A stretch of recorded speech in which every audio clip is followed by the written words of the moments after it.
What if I told you the secret to happiness wasn't some modern discovery, but a formula, a recipe written down almost 1,000 years ago? Well, that's what we're diving into today. The Alchemy of Happiness by the philosopher Al-Ghazali. It's this incredible guide for completely transforming our inner lives.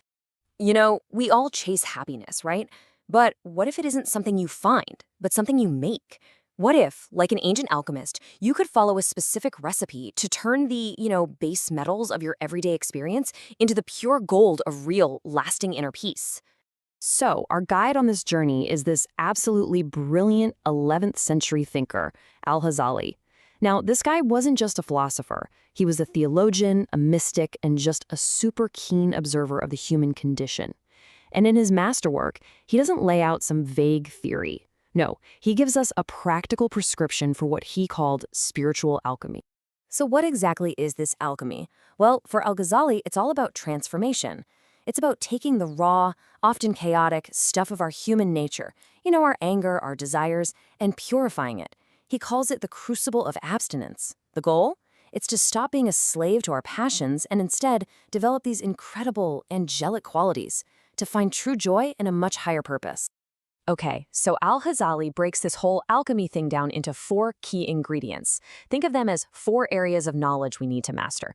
First, we need knowledge of ourselves. Second, knowledge of God. Third, we have to understand the true nature of this world we're living in. And fourth, understanding the next world. This is our roadmap. So let's start at the beginning, with the foundation of it all, knowing yourself. According to Al-Ghazali, absolutely everything begins right here, with self-knowledge. He insists that before we can even hope to understand God or the world, we first have to map out the landscape of our own inner world. And that brings us to a really central idea, a famous saying Al-Ghazali uses: "He who knows himself knows God." For him, the path to the divine isn't somewhere out there. It actually begins by looking inward. Our own being is like a reflection, a little microcosm of a much, much greater reality. To help us understand this inner world, he uses this fantastic allegory. Just picture yourself as a kingdom. Your body, your mind, your spirit, the whole shebang. It's all a domain that needs a good ruler. But the question is, who's in charge? And who are the key players on your court? Well, sitting on the throne, you have your soul. That's the king, is the true ruler, the very essence of who you are. And its job is to lead the entire kingdom towards prosperity and purpose. Of course, every good king needs a wise advisor. And that's the role of your reason. It's the prime minister or the vizier. Its job is to give counsel, to guide the king's decisions with logic and wisdom. Then we get to passion. Al-Ghazali imagines passion as the kingdom's tax collector. It's necessary, right? It gathers resources and energy. But if you leave it unchecked, it is totally prone to corruption, and it will plunder the kingdom for its own selfish gain. And finally, there's anger. Anger is the police officer.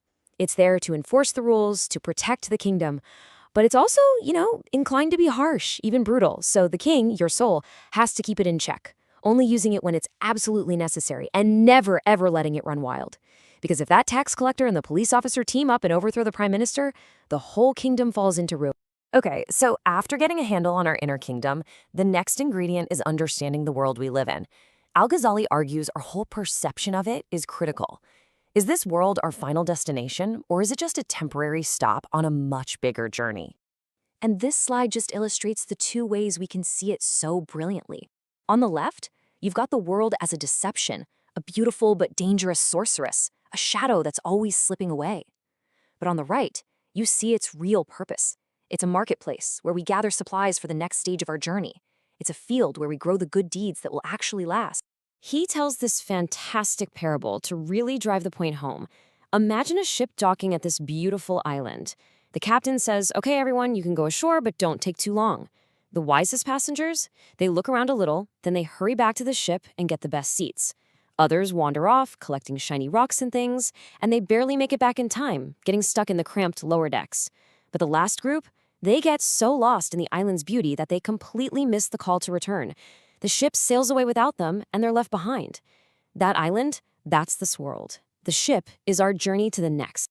So, after mastering the self and understanding the world, we finally arrive at the ultimate question.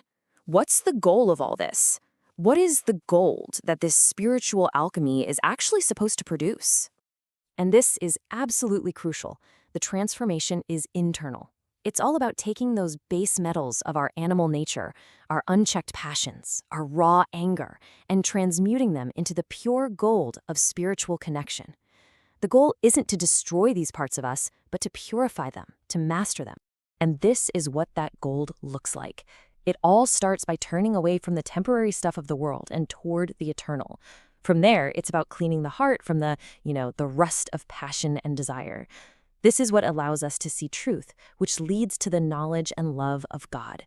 And Al-Ghazali says this is the highest delight the soul can possibly experience. Al-Ghazali just puts it so perfectly here.